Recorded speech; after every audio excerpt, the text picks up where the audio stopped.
Pegang aja. Nah,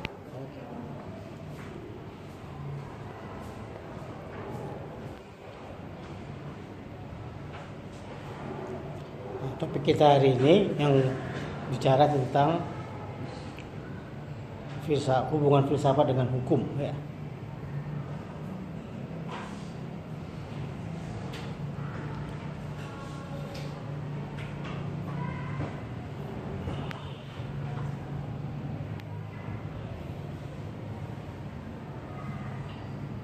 Nah, kenapa ini penting kita bicarakan? Karena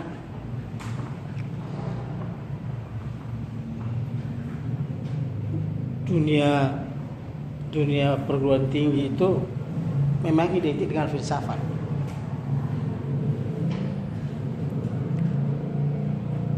Jadi tanpa adanya filsafat, itu dunia perguruan tinggi nyaris tidak ada artinya.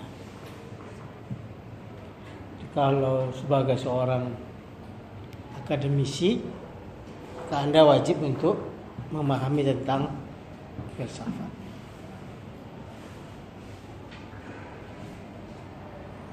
Ada yang disebut dengan filsafat ilmu, ada yang disebut dengan ilmu filsafat. Ini dua hal yang harus Anda bedakan.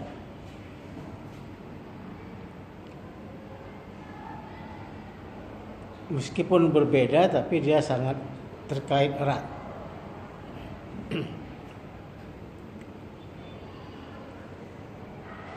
Yang mendekati kajian kita itu untuk bicara tentang filsafat adalah filsafat ilmu. Jadi tolong kalian dalami lagi apa itu filsafat ilmu. Kalau ilmu filsafat itu ilmu tentang filsafat. Tapi kalau filsafat ilmu, filsafat tentang ilmu. Mana yang lebih luas? Seharusnya lebih luas itu filsafat ilmu. Makanya kenapa filsafat ilmu itu wajib ada dalam setiap jurusan. Tanpa filsafat ilmu tidak mungkin seorang bisa menjadi sarjana, seorang akademisi, seorang ilmuwan. Karena filsafat tentang ilmu itu mengkaji tentang hakikat pengetahuan, hakikat tentang kebenaran. Apa itu pengetahuan? Kita akan bicara tentang ontologi, epistemologi, dan aksiologi. Ini harus duduk dulu, baru kita bisa bicara lebih lanjut tentang filsafat.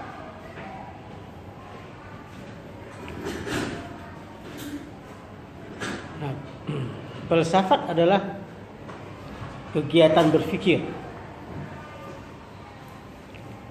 Itu fondasinya. Itu pakemnya. Itu sebabnya dia menjadi induk dari segala pengetahuan. Karena René Descartes mengatakan cogito ergo sum. Aku berpikir, maka aku ada. Dengan berpikir kita akan menghasilkan ilmu. Jadi berpikir dulu baru mendapatkan ilmu. Ini gunanya apa? Supaya orang juga paham bahwa kalau ingin kerja harus punya ilmu dulu. Kalau mau punya ilmu, maka dia harus berpikir. Maka kenapa dalam Al-Quran tentang pikiran itu sangat penting. Jadi agak aneh kalau ada orang yang masih mempersoalkan eksistensi filsafat menurut Islam. Karena berpikir adalah bagian integral dari Islam itu sendiri. Anda tidak mungkin menjadi seorang muslim tanpa berpikir. Kalau agama lain silakan aja. Mereka menerima dogma apapun ceritanya, doktrin. Tapi dalam Islam, dalam Al-Quran, manusia itu dituntut untuk menggunakan akal, pikiran.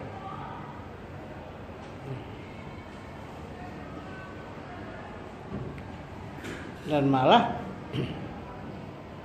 kalau kita mau kaji lebih dalam lagi, justru akal itu yang lebih utama daripada wahyu secara originalitasnya. Jadi manusia itu diberi Tuhan amanah itu dalam bentuk akal. Dan Allah itu berkomunikasi kepada manusia lewat akal yang mereka miliki. Jadi dibuat dulu sarananya, yaitu akal, baru kemudian wahyu diturunkan.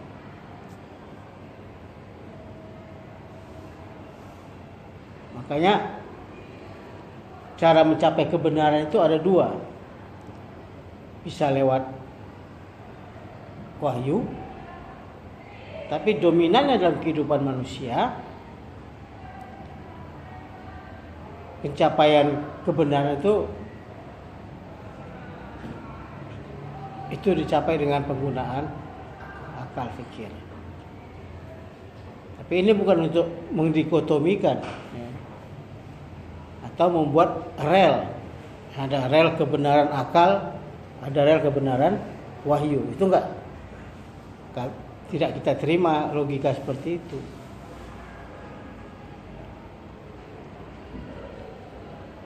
Baik kebenaran menurut akal maupun kebenaran menurut wahyu itu harus sama. Dari perspektif Al-Quran. Karena ada orang sekarang ini ada tren untuk membuat kebenaran itu bercabang-cabang. Dalam Al-Quran, baik akal maupun wahyu itu bagian dari yang integral dalam diri manusia. Manusia itu dibekali Allah dengan akal fikiran. Dan karenanya mereka akan dimintai pertanggungjawaban tentang akal fikiran itu, meskipun mereka tidak menerima wahyu.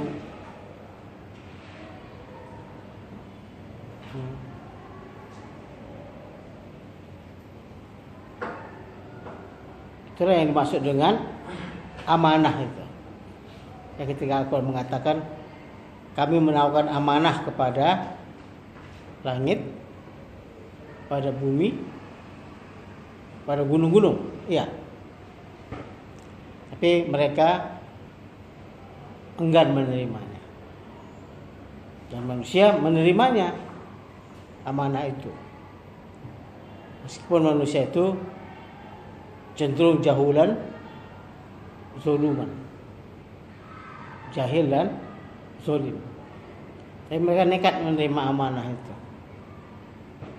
Makhluk lain tidak nekat. Jadi yang membuat kita manusia itu sebagai makhluk yang istimewa adalah akal pikiran kita.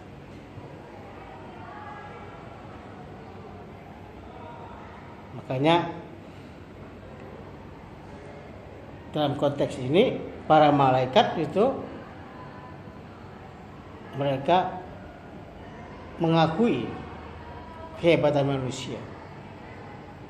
Ketika diperintahkan Allah sujud, mereka sujud. Mereka bukan sujud kepada manusianya, tapi mereka sujud kepada yang memberi perintah. Itu yang harus kita pahami. Sementara iblis salah menangkap pesan itu. Dia cenderung arogan, karena kebodohannya di dalam menangkap pesan yang diberikan oleh Allah kepada mereka. Dia menghormati atau sujud kepada Adam itu dalam perspektif iblis adalah mengakui Adam lebih baik dari dirinya. Padahal bukan itu yang diminta oleh Allah. Allah memberi perintah untuk respek terhadap makhluk ciptaannya yang hebat ini. Nah, karenanya kalau kita melihat peta dunia itu, daerah yang atau wilayah yang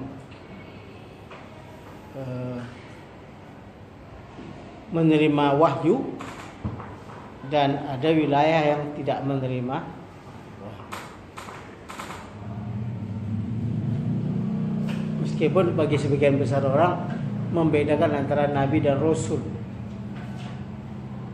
Itu artinya bagi mereka nabi itu bisa ada di mana-mana, sedangkan rasul itu ada yang tercantum dalam Al-Quran. Meskipun ada juga yang mengatakan rasul itu juga jumlahnya banyak, tapi di Al-Quran rasul itu hanya jumlahnya 20. Mereka inilah orang-orang spesial yang dipercaya oleh Allah untuk menyampaikan risalah. Nah, di bagian belahan bumi lain manusia tidak menerima wahyu, tapi mereka menggunakan potensi akal.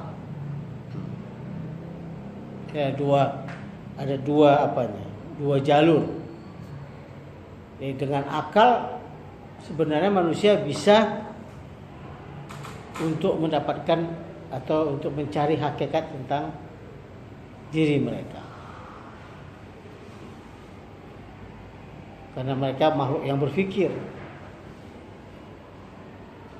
Jadi mereka selalu punya curiosity, rasa ingin tahu. Rasa ingin tahu itulah yang kemudian membuat manusia selalu melemparkan pertanyaan. Melemparkan pertanyaan kepada diri mereka sendiri tentang apa yang terjadi di alam sekitar mereka. Sekitar mereka masih. Nah, jadi berpikir itu adalah bagian integral dari manusia. Manusia tanpa berpikir tidak akan pernah menjadi manusia. Semakin tinggi nilai seseorang, itu artinya dia menggunakan potensi akalnya dengan maksimal. Oke, kalau kita judge dengan Al-Quran selalu mengatakan afala ta'qilun. Itu pertanyaan yang agak tajam kan? Afala ta'qilun. Kalau orang Medan bilang nggak pakai otak kok. Orang Medan. Kalau bahasa Allah, afala ta'qilun, apa kamu tak pakai akal?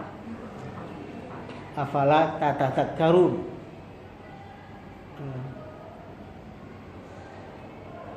Afala tatafakkarun. Fikir. Jadi ta'qilun dan tafakkarun.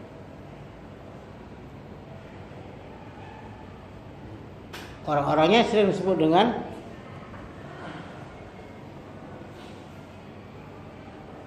ulul albab, fa'tabiru ya ulul albab. Fa'tabir, i'tibar. I'tibar itu adalah menghubungkan antara satu peristiwa dengan peristiwa lain. Cikal bakal ilmu pengetahuan itu dalam Al-Quran. Di manusia itu, makanya wahyu Allah kan tidak banyak turunnya. Dan yang survive itu sekarang hanya Al-Quran 6.000-an. Tuh. Tapi Al-Quran itu kan merangkum semua wahyu-wahyu yang telah ada sebelumnya. Jadi Anda nggak perlu repot-repot baca Taurat, tidak perlu repot baca Injil. Kalau sudah Anda baca Quran, semuanya sudah termaktub di dalam. Ya, ada surah Bani Israel. Kalau Anda ingin tahu tentang orang Israel, ya bacalah surah Bani Israel. Dan baca sebagian besar dari surah Al-Baqarah dan surah Ali Imran. Banyak. Jadi, nah, tapi kita tidak bicara tentang soal wahyu, belum. Kita masih bicara tentang akal. Nah, kita bicara tentang hubungan antara filsafat dengan hukum. Jadi filsafat itu adalah alam berpikir. Manusia itu diminta oleh Sang Pencipta untuk menggunakan potensi akal mereka. Jadi tidak ada sedikit pun larangan dalam Al-Quran untuk mengeksplorasi akal pikiran manusia. Tidak dibatasi. Sebagai makhluk hidup, makanya disebut dengan hayawanun natik. Hayawan itu artinya bukan hewan, tapi makhluk hidup. Makhluk hidup yang berpikir.